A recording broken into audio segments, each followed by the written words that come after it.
احنا دايما داعمين لمنتخب مصر، بنشجعه على الحلوة والمرة، في ظهره في المكسب والخسارة، في ظهره في كل حاجة، بالذات كمان لما المنتخب يتألق ويوصل لكأس العالم، وإن شاء الله ناخد بطولة أفريقيا السنة دي. الرسالة دي رسالة دعم لمنتخبنا الوطني، وطول عمرنا بندعمه. السلام عليكم ورحمة الله وبركاته. يا رب انصر اخواننا في غزة واشف مرضاهم يا رب العالمين، وانصرهم على أعدائنا، اللهم آمين يا رب العالمين. يا رب احفظ مصر واجعلها أمنا أمانا، اللهم آمين يا رب العالمين. فضلا وليس أمرا يا صديقي العزيز، أجبر بخاطري بلايك المتين بتاعك، ولو مش مشترك في القناة اشترك عشان يوصلك كل جديد. والنهارده منتخب مصر يفوز على اثيوبيا ب 2-0، يقسو على اثيوبيا، مباراة وهي المفروض تخلص ب 6-7-0 ب 8-9-0، ولكن رعونة هؤلاء اللاعيبة، ولكن استهتار هؤلاء اللاعيبة بعد ضمانهم بالفوز في الشوط الثاني بالذات خلى منتخب مصر ما يوصلش لمنطقة ال 18 بتاع الخصم زي الشوط الأولاني.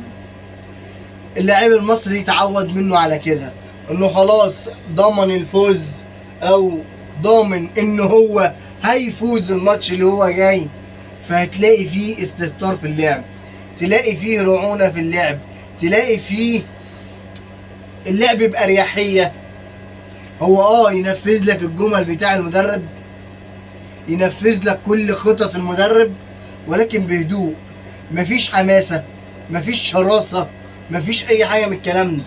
لكن اللاعب المصري لو حطيته تحت ضغط، عارف ان المباراة ديت معقربة، المباراة ديت صعبة، انا هنفذ كلام المدرب بخططه بكلامه بحذافيره، ولكن بكل روح وبكل جدية وبكل قوة. انا ما بقولش كده بقول ان اللعيبة ما فيهاش روح وما بترجعش تلعب بروح، لا، لعيبة في الشوط الاولاني نازلة كان عليها ضغط، عاوزة تسجل هدف واثنين وثلاثة علشان تستريح. والوضع كان قدامنا كورة لتريزيجيه في القائم، كورة لأحمد سيد زيزو، راسية لأسامة فيصل، كور ما أشبه إن هي تبقى جون، لو كان فيها شوية تركيز بسيط كانت تبقى جون. عمر مرموش ضيع من ناحية، ركنيه راح لأسامة فيصل، حارس المرمى يتألق. النهارده حارس المرمى يتألق مش علشان هو حارس عالمي لا او حارس كبير، لا، علشان لعيبه المنتخب عندنا كانت بتتدلع، كان محطوط عليها ضغط جامد قوي، استريتس عالي قوي قوي قوي، فكان لازم يحصل كده.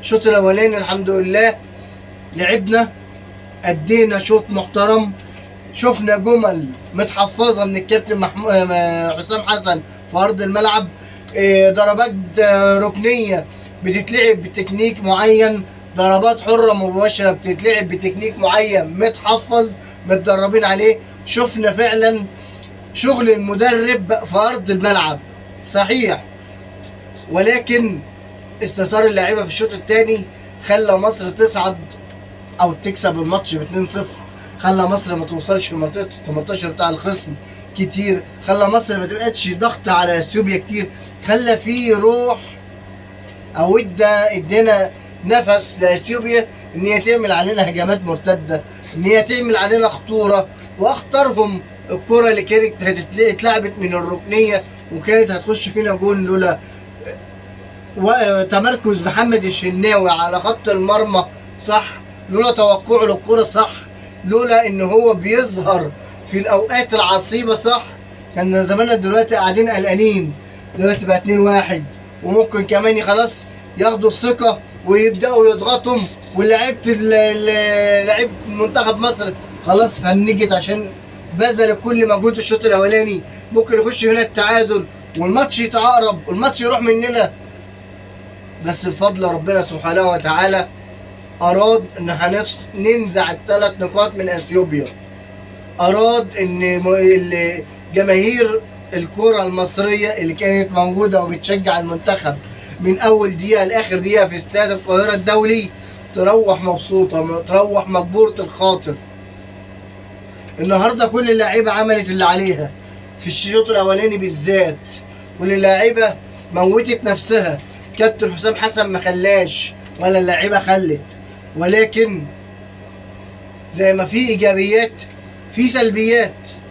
يعني احنا كلنا دلوقتي بنلعب وبنشجع منتخب مصر، اللاعيبه بتلعب في منتخب والجماهير بتشجع منتخب. يعني احنا وطني وليس نادي، منتخب وطني وليس نادي. يعني ما فيهوش احمر، ما فيهوش ابيض، ما فيهوش اخضر لبني ازرق، ما فيهوش الكلام ده. منتخب مصر. مش معنى ذلك الا ان كابتن حسام حسن ما اشركش لعيبه من الزمالك يبقى كده في استهتار لنادي الزمالك ولاعيبه نادي الزمالك. وانت ليه بتاخد لعيبه نادي الزمالك؟ المفروض كلام زي ده ما يطلعش من اعلام تافه زي اعلام نادي الزمالك. المفروض كلام زي ده ما يطلعش من كوادر تافهه زي كوادر نادي الزمالك. صح ولا غلط؟ كابتن حسام حسن له حريه الاختيار، كل لاعب منهم يتمنى ان هو يشارك في الكاس في منتخب مصر ويروح منتخب مصر. ميقوليش بقى شارك ايه، عمل ايه، مين اللاعب اللي نزل، ليه اللاعيبه كلها اتحطت من جميع الانديه ما عدا نادي الزمالك، ليه ما لعبتش محمد صبحي، ليه ما لعبتش دونجا، ليه ما لعبتش مصطفى محمد ونزلته اساسي، بتنزل لي اسامه فيصل قبل منه. كلام ما ينفعش انه يتقال نهائي، كلام تافه، كلام عيل صغير ما يقولهوش، كلام راجل متزن وعاقل ما يقولهوش. فمن هنا بتبدأ العصبية، من هنا بتنزع الروح الرياضية، من هنا بتنشئ المشاكل ما بين الجمهور النادي الاهلي وجمهور نادي الزمالك. ان كده انت بتبين للناس ان في تفرقة في المنتخب، ولا في تفرقة ولا في اي حاجة. احنا كلنا داعمين لمنتخب مصر. مين بقى اللي لعب، مين ما لعبش، مين سجل، مين ما سجلش، اهم حاجة ال3 نقاط راحوا المنتخب. اهم حاجة المنتخب كان بيلعب وفاز. ما ياما في مباريات فاتت كان في لعيبه من النادي الاهلي قاعده. خلينا بقى منصفين اكتر، تمام، وننحاز لفرقتنا اللي هو النادي الاهلي. المنتخب يعني اهلي على راي الكابتن حسام حسن. لعيبه الاهلي طالما فايقه يبقى المنتخب فايق. عمرنا شفنا منتخب كامل او 90% من قوامه زملكاوي، ما حصلش. ويوم ما كان فيه اتهزمنا وطلعنا بنتائج فاضحة وكوارث. ولكن احنا كلنا بنلعب باسم المنتخب. مين بقى لعب مين ما لعبش ملناش دعوة. طيب موسيماني وتصريحاته اللي قالك فيها ايه؟ انا مش هرجع ادرب النادي الاهلي غير لما يغيروا فكر، لما الجمهور يغير فكره ان الكوره فيها 3 اوبشن: فوز، تعادل، خساره. اما جمهور نادي الاهلي ما عندوش غير اوبشن واحد وهو الفوز بس. فده اللي بيخلي معظم مدربين العالميين يرفضوا انه يجوا يدربوا في النادي الاهلي، عارفين انه هيبقى محطوطين تحت التلسكوب دايما، تحت ضغط دايما. جمهور النادي الاهلي ما بيسمحش بالغلط، ما بيسمحش بالتعادل، ما بيسمحش باي حاجه. انا عاوز افوز، انا عاوز اخد كل البطولات ديت، انا عاوز احصد كل البطولات اللي قدامي ديت. ولكن جمهور النادي الاهلي مش شايف اي فرقه قدامه، لا زمالك بقى ولا بيراميدز ولا غزل المحله ولا مصري ولا الكلام ده. لا، انا بشارك في الدوري يبقى الدوري اهلاوي، بشارك في الكاس يبقى الكاس اهلاوي، بشارك في دوري ابطال افريقيا يبقى دوري ابطال افريقيا اهلاوي. يا جدع انت وصلت ان الجمهور يوم فوز كولر بالنجمه ال 12 بالبطوله ال 12 في تاريخ النادي الاهلي، في نفس اليوم الجمهور طلب من كولر احنا عاوزين ال 13 يا كولر. تخيل كولر بقى واقف يشد في شعره، حصل له اورور. 13 ايه يا جماعه؟ انا لسه بحتفل بال 12 تقول لي 13؟ ودي نتيجة 13 طلعنا من نص النهائي امام سان داونز وبيراميدز اللي خدتها. فجمهور جمهور نادي الاهلي عاوز كتالوج، عاوز حد يفهمه، عاوز حد يتنيه. يعني ايه؟ يعني اقول لك ابن من ابنائه عارف هو بيفكر في ايه، عارف هو محتاج ايه، طموحاته ايه علشان يحققها له. ان شاء الله كابتن عماد النحاس بالجهاز المعاون بتاعه هيستمر لحد قيادة مباراة القمة امام الزمالك. ما تقوليش احنا عاوزين نعرف ايه المدربين الموجودين او ايه الموجودين اللي المترشحين. انا اقول لك لا، انا بالنسبه لي مش هتكلم في حته مدربين مترشحين. انا مش هتكلم في حته مدربين مترشحين. انا اقعد اقول لك هاتف ده ومميزات ده وعيوب ده، والاقي اداره النادي الاهلي كلها نفسها شغاله في حته ثانيه.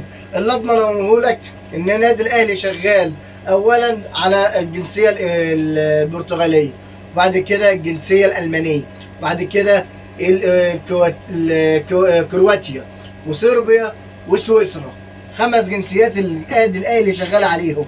هيشتغل عليهم بكل هدوء وبكل سلاسه، تمام، لحد ما نلاقي مدير فني محترم مقدر 3 مليون 3.5 مليون دولار سنويا للمدير الفني. اظن 3.5 مليون سنويا دول رقم كبير نجيب بيهم مدير فني محترم يليق بالنادي الاهلي، يقدر يتحكم في ترسانة الاسلحة والنجوم اللي موجودة داخل النادي الاهلي. صح الكلام ده ولا غلط؟ طبعا احنا دلوقتي منتخب مصر بيتصدر المجموعة بتاعته بكام نقطة؟ ب19 نقطة. المنافس الأقرب لنا فرق 5 نقاط ب14 نقطة هو بوركينا فاسو. بوركينا فاسو التي قصت على أو قصوا على جيبوتي بسداسية. حاجة تزعلني، فرقة عربية وكان نفسي تبقى هي ورانا على طول، لأن كانت جيبوتي كانت كويسة مش وحشة. عامة ان شاء الله باذن الله فاضل على الحلم تك، فاضل على كاس العالم تك. الفرقه اللي في افريقيا الوحيده اللي ضمنت صعود لكاس العالم هي المغرب. المغرب ضمنت صعودها لكاس العالم خلاص من الجوله دي. يا اهل الدرجه دي اقول لك عندك تونس فازت، الجزائر فازت، مالي بقياده اليو ديانج فازت 3-0. وان شاء الله كل الدول العربيه اللي موجوده في المنطقه تصعد لكاس العالم السنه دي باذن الله. كان تونس ولا الجزائر ولا مصر ولا المغرب باذن الله. المغرب عامه صعدت يعني. اللي مزعلني في القصه كلها انفراد اسامه فيصل. انفراد اسامه فيصل ده لو في مهاجم تاني بكواليتي عالي كان جابها جول. اسست من صلاح، جايه لك على الطبطاب وانت جاي تجري بيها من ورا، اديتها لصلاح وصلاح ردها لك. انت جاي تجري ومهزوز خايف، مش عارف تتصرف، مش عارف تعدي واحد على واحد. مهاجم صندوق ازاي؟ مهاجم محطة ازاي؟